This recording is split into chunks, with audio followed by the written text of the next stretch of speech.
naitwa Engineer Ambrose Pasco, ni manager wa TANROADS mkoa wa Mwanza. Ni kweli tumepata changamoto kubwa hapa ya mafuriko, kwa maana kwamba maji kupita juu ya barabara kama nilivyoeleza mara kwa mara.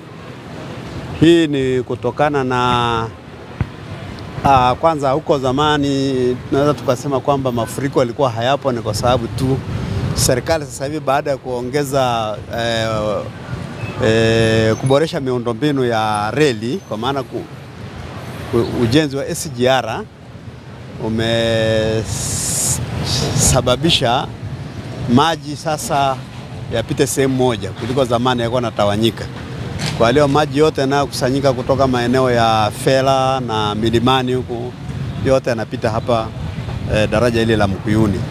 Kwa hiyo yanasababisha sasa maji ni mengi na yanapita juu ya barabara.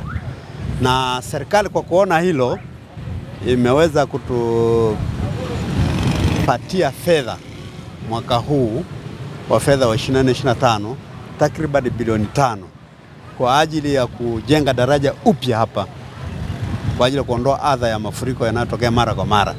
Na mkandarasi anayefanya ni mkandarasi mzawa, anaitwa Jasiani Company. Alishaanza kuinua tuta kama unavyoona hivi la barabara, sababu hapa litapanda almost mita 1.7.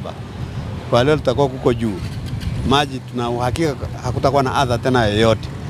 Sasa changamoto tuliyopata sasa hivi ya kuendelea na ujenzi wa daraja hili, kuvunja hili lilopo ili tujenge jingine, ni kutokana na miundombinu iliyokuwepo humu chini, hasa ya maji.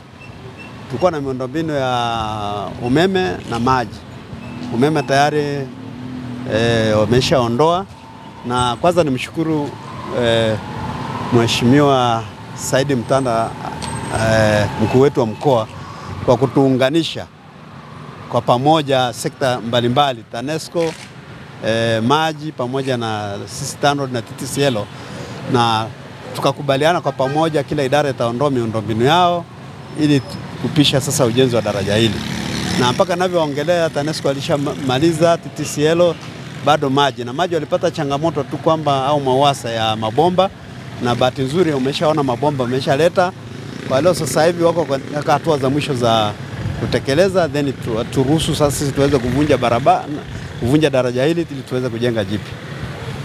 Umesema tayari serikali imetoa fedha hiyo bilioni 5 na kidogo.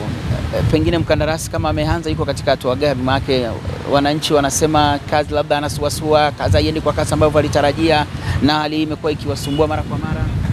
Sasa hivi kama unavyoona mwandishi wa habari hapa, sasa hivi tuta ameshaanza kujenga tuta la kuinua barabara kwa maana nyingine.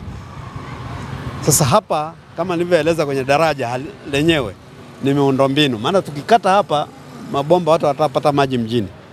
Kwa hiyo tukaona ni vyema sasa kwanza tuhamishe turuhusu watu wa MWAUWASA wahamishe miundombinu yao, then tuvunje ili daraja ili tuweze kujenga jipya.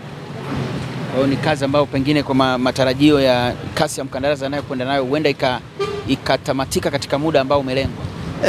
Mkataba wake ulianza mwezi wa 11 na tunatarajia mkataba wake na mwaka mmoja. Tunatarajia mwezi wa 11 mwaka huu utakamilika, lakini mimi ni imani yangu tukishaondoa miundombinu ya maji akaanza mpaka kufikia mwezi wa 9 wa 8 tunaweza tukawa tumeshakamilisha na adha yote ya maji haitakuwepo tena ya mafuriko ya maji.